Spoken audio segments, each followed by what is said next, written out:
Hey, it's Collegio. I wanted to talk today about political violence because there's some aspects to the Kirk assassination that I think are going under the radar a little bit. Now, Kirk's alleged assassin had apparently inscribed the bullets and casings that struck Charlie with anti-fascist sayings, some language.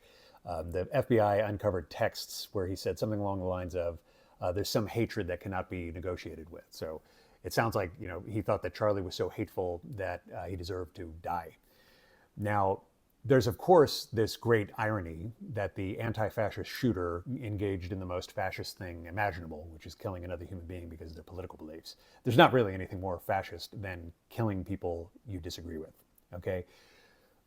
But the bigger point here is that for any of us who have ill will where we would feel glad that a political opponent is dead or that harm would come to them or that the world's a better place because our opponent is gone, we have to recognize that those are actual fascist thoughts.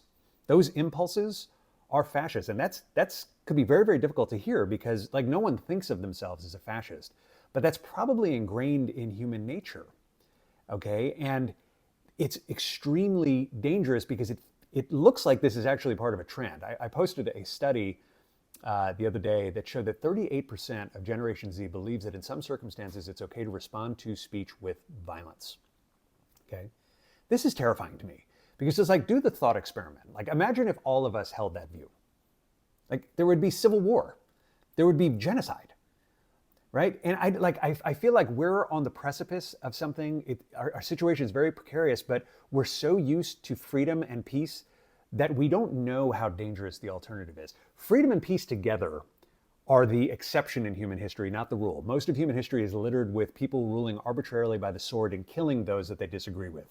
Okay, but we have it different in a liberal society, and it's at risk if we fall into this temptation to believe that violence is okay, that it's okay to wish harm on our opponents.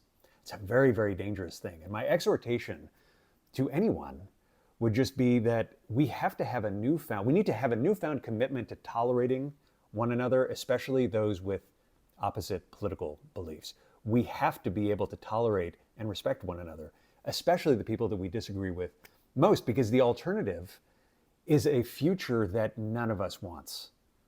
We don't want to fall into the rest of human history where we're ruled arbitrarily by the sword.